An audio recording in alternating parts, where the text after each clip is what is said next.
மிதுன ராசிக்காரர்களுக்கெல்லாம் இந்த ஜூலை மாத பலன்கள் எப்படி இருக்கிறது என்று பார்த்தோமேயானால், ஜூலை மாத பலன்களை பொறுத்த வரைக்குமே மிதுன ராசிக்காரர்களுக்கு ராசியிலே சூரியனும் குருவும் இருந்தார்கள். 3 கூடிய சூரியன் உடம்புல டெம்டேஷன்ஸ், எதுக்குன்னே தெரியாத ஒரு டெம்டேஷன் இந்த சூரிய பகவான் தருவதால் ஏற்படக்கூடியது. எதுக்குன்னே தெரியாது, சும்மாவே டிப்ரெஷனாக இருக்கிறது. ஏன்னா சூரியன்னா டாமினேஷன், சூரியன்னா வெப்பத்தை தரும் கிரகம். இந்த வெப்பத்தை தரும் கிரகம் என்ன பண்ணுதுன்னா ராசியிலே அமர்ந்து மிதுனராசிக்காரர்களுக்கு ராசியில் இருந்த குருவோடு அன்னெசரி டிப்ரெஷன்ஸ். ஏன்னா 7ங்கிற குரு 1000 தான் தங்கமாக இருந்தாலும் 1000 தான் அவர் 5, 7, 9 பார்க்குறாரு, எல்லாம் பண்ணாலும் அவர் ராசியிலே அமர்ந்து உங்களுக்கு ஒரு பாதகாதிபதி தான். அவர் பாதகாதிபதிங்கும் போது அந்த திருமண பிராப்திங்கிறதெல்லாம் தடை பண்ணுற ஒரு ஆள்.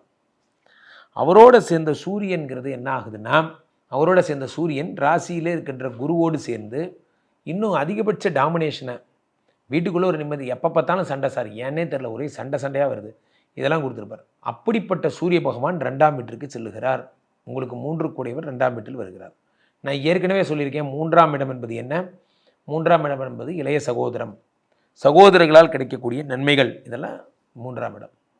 அப்போது அந்த 3 கூடைய சூரியன் 2ஆம் வீட்டு இருக்கும்போது சகோதரர்களால் கிடைக்கக்கூடிய லாபம், லோனு, சகோதரர்கள் எதாவது தொழில் பண்ணாலும் உங்களை சேர்த்துக்கிறது போன்ற நிறைய நல்ல விஷயங்கள் எல்லாம் இந்த 3 கூடைய சூரியனால் ஏற்படும், அவர் 2ஆம் வீட்டுக்கு வர்றதால.